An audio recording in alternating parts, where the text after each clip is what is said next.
The journalist was found shot dead at his home last weekend. The evidence keeps building in the death of journalist Jamal Khashoggi. 50 journalists were still killed for doing their jobs. When a society gets caught in this vicious cycle of violence and impunity, at some point, journalism is just not worth it anymore.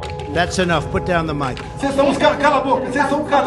Politicians are talking about the media as the enemies of the state. Le paysage n'est pas bon, il y a une réelle détérioration. Pour jouir de sa liberté, il faut vivre. Au cours des 20 dernières années, plus de 1000 journalistes ont été assassinés. Or, cette violence ne fait qu'empirer et les coupables restent impunis. Le travail des journalistes est de découvrir la vérité et de la faire connaître. Pour cela, dans le monde entier, ils se font tuer.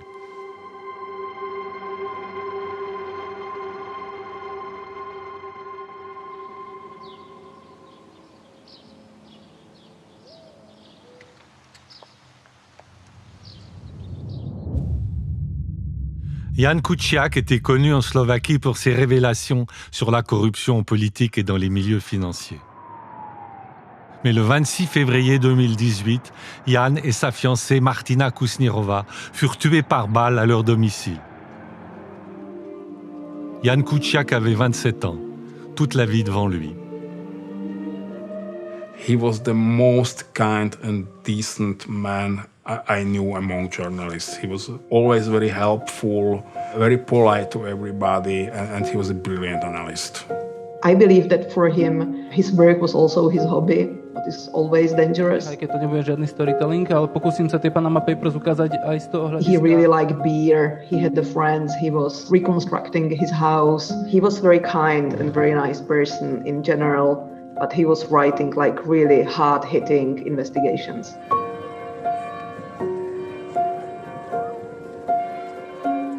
It was a shock at the start, then it was an outrage, and it was of course fear. If somebody is out there and he wants to kill you, you are already dead. That's a fact. Jan Kuciak enquêtait sur les relations de corruption entre de riches hommes d'affaires et des responsables politiques. Le double meurtre provoqua une vaste onde de choc dans tout le pays. Jan was writing about the system of the political party Smer that was headed by then Prime Minister Robert Fico. It created a system that is now called the system of our men. There are judges involved, there are policemen involved, prosecutors involved, business people involved. This means people who were protected by political power, and Kočner was one of them. L'homme soupçonné d'avoir commandité les meurtres est l'homme d'affaires slovaque Marian Kočner, sur qui Jan Kuciak avait longuement enquêté. Quelques mois avant la mort du journaliste, Kočner l'appela au téléphone pour le menacer. Začnem sa venovať špeciálne vám, vašej osobe, vašej matke, vašemu otcovi a vašim súrodencom. Pán Kočner. Ce n'étaient pas des menaces en l'air. Un ancien agent des services de renseignement, Peter Todt, témoigna qu'il avait dirigé une équipe chargée d'espionner Jan Kuciak et d'autres journalistes pour le compte de Kočner. Even the people who did the surveillance said hey, he's not really our idea of who we are following. There's nothing we can really use for extortion or blackmailing. Quand les menaces ne suffisent pas à faire taire un journaliste, l'étape suivante est la violence. Peter Todt affirme que Kočner lui a dit Keby sa fyzicky odstránil, zlikvidoval, zavraždil jeden novinár, tak všetci by sa zlakli a bol by pokoj. Ça s'appelle l'intimidation, le fameux chilling effect. C'est un symbole, en fait. C'est vous, journalistes, vous dérangez et voilà ce qu'on peut faire de vous. Il y a beaucoup d'histoires comme celle de Jan Kuciak. Tuer un journaliste semble désormais considéré comme un moyen parmi d'autres de le réduire au silence. Et cela se produit de plus en plus dans le monde entier. At the moment, every year, around 50 journalists worldwide are murdered because of the job that they do. Over the past decade, it's been a total of 500 journalists murdered. Cette tendance ne fait qu'empirer et les coupables sont rarement inquiétés. Selon une enquête de l'UNESCO de 2019, 88% des meurtres de journalistes ne sont jamais élucidés.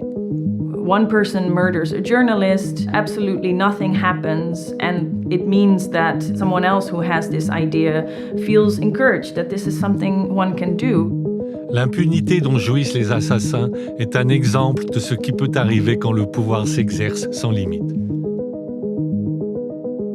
Pourtant, les menaces de mort ne sont pas les seules que les journalistes doivent affronter. L'arsenal qui est utilisé contre un journaliste quand on veut l'intimider et le dissuader, il est extrêmement varié. Several countries use the powerful cyber espionage tool to spy on journalists. A court in the Philippines has convicted a prominent journalist of the crime of cyber libel. Why am I under arrest?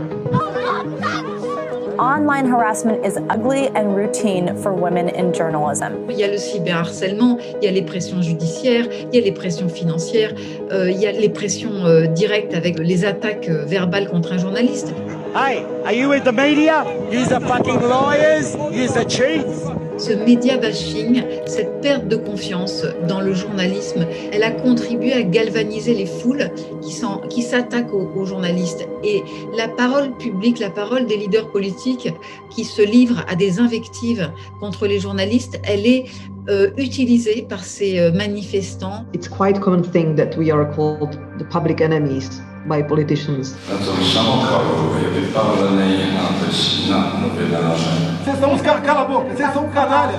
Vocês não fazem jornalismo canalha, vocês fazem. Ce qu'il faut voir, c'est que finalement, ce sont toujours les mêmes sujets en fait que les journalistes investiguent, qui les amènent à être menacés, intimidés, pressurisés, agressés physiquement et puis assassinés.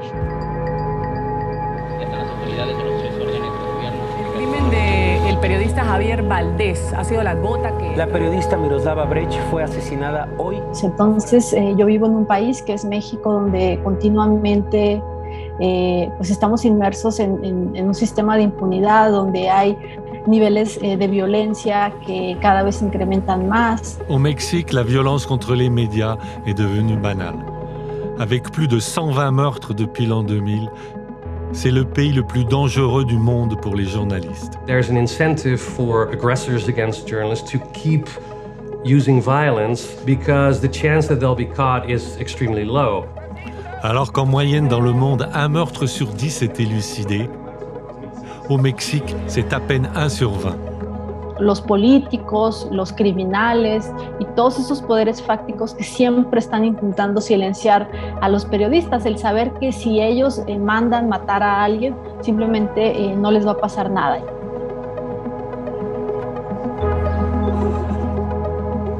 La impunidad es el incentivo perverso que hace que muchos delitos continúen a la alza en este país. It's catastrophic. Once you've reached that threshold, once you're over it, it's incredibly difficult to go back to a situation where there's no violence and where the public goes up in arms against violence.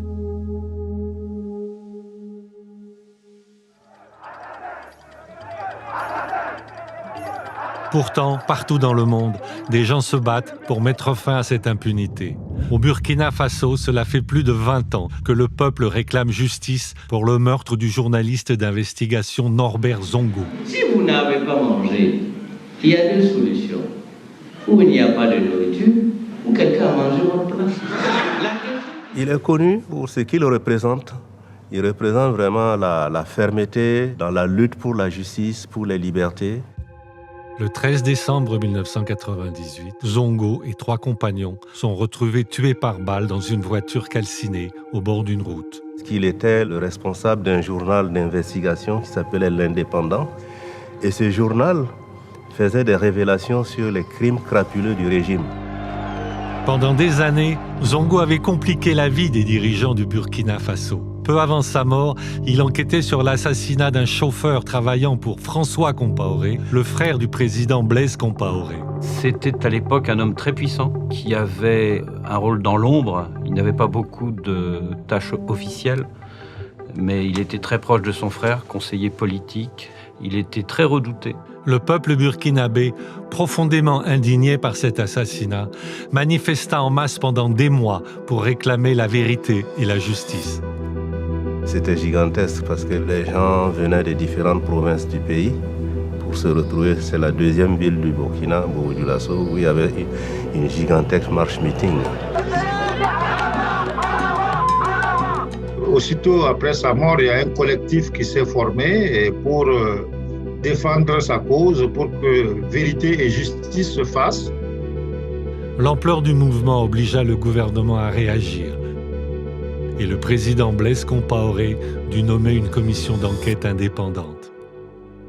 Je me suis consacré à l'analyse et à la résolution des préoccupations qui sont les vôtres. Pourtant, malgré le combat mené par la famille, les militants, les journalistes et la population, le crime resta impuni. En 2006, l'enquête fut close, sans résultat. Ce mouvement continue. Chaque année, bon, c'est l'anniversaire de cet assassinat, mais c'est en fait des mobilisations et des luttes contre l'impunité, contre les crimes, et les crimes de sang, les crimes économiques, parce que, bien sûr, Norbert Zongo, c'était la personnalité phare, mais il y avait aussi tous les autres crimes commis par le régime qui étaient dénoncés en même temps.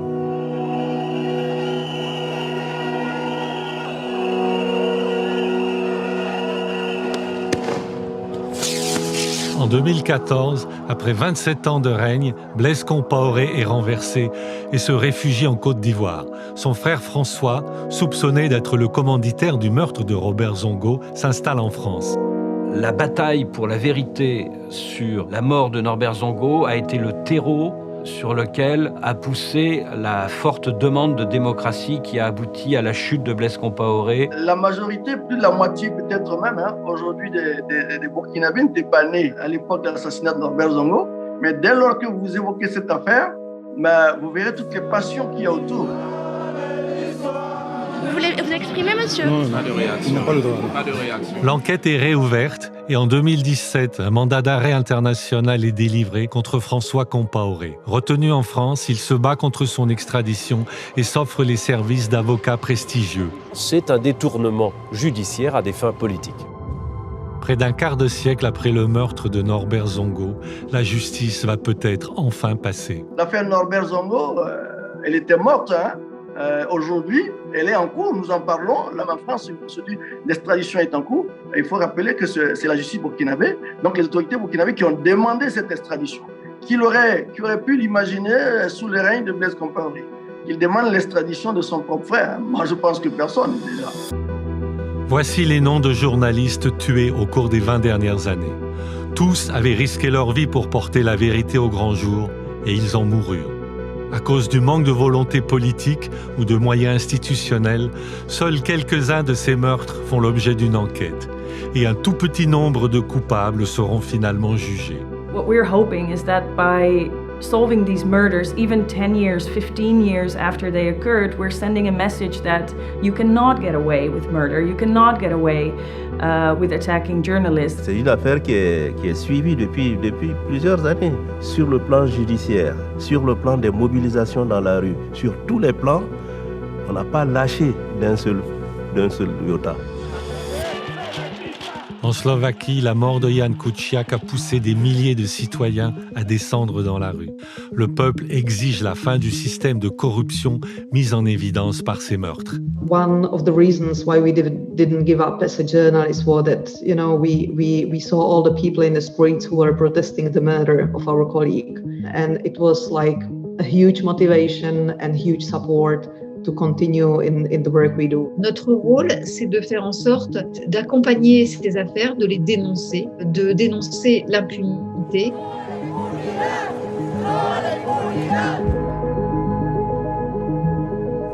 In Amsterdam is misdaadverslaggever Peter R. de Vries neergeschoten. I was in a radio studio where we were talking about press freedom in Mexico. De Tweede Kamer die praat over de persvrijheid en persveiligheid in Nederland. Heb je daar nog een gedachte over die je wilt delen? And I said, I'm worried because somebody's going to get shot one of these days. I thought, well, maybe in the next few years. And it happened the week afterwards. Just a few weeks before Jan's murder, people asked me if I'm not afraid that the journalist could be again physically attacked. And I always told them no, the country evolved. It's not something that you can just brush off. We should take those as warning signs. 2 murders or 3 murders is enough. No more attacks. We need to be serious about protecting reporters. We need to be serious about investigating crimes against the press. If we don't, then the consequences can be far more severe than we can anticipate right now.